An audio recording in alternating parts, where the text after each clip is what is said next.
জয় বাবা লোকনাথ বন্ধুরা, তোমরা সবাই কেমন আছো? আশা করছি তোমরা অনেক ভালো আছো। আর আমিও অনেক অনেক ভালো আছি। অনেক দিন বাদে আবারও একটি নতুন ভিডিও নিয়ে তোমাদের সামনে চলে এলাম। নতুন ঠিক বলবো না, অনেক দিন ধরেই গ্যালারিতে ভিডিওগুলো পড়ে আছে।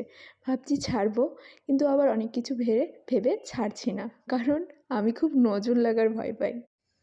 অনেক সাহস নিয়ে ফাইনালি তোমাদের সাথে শেয়ার করেই দিলাম। গত আগস্ট মাসে মানে শ্রাবণ মাসের লাস্ট উইকে আমরা বেরিয়ে পড়েছিলাম দেওঘরের উদ্দেশ্যে। হ্যাঁ, বাইক নিয়ে। অনেকেই বারণ করেছিল, কিন্তু বাবার ডাক আর নিজেদের মনের শখ, খুব শখ ছিল যে বাইকে একটা রাইড করব, কিন্তু সেটা যে বাবার কাছে যাব সেটা কোনোদিনও ভাবিনি। তাই আমরা দুজন মিলে বাবার ভরসায় মনে সাহস নিয়ে একা একা বেরিয়ে পড়লাম দেওঘরের উদ্দেশ্যে। ভোর 3টের সময় আমরা বেরিয়ে পড়েছিলাম। রাস্তা পুরো ফাঁকা। আর বিহারে যেতেই দেখি বিহারে না প্রচণ্ড বন্যা হয়েছিল, রাস্তার দুধার দিয়ে মানুষজন ছিল।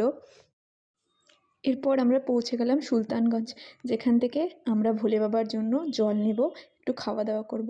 বাকি ভিডিওগুলো নেক্সট পার্টে আপলোড করব। হর হর মহাদেব।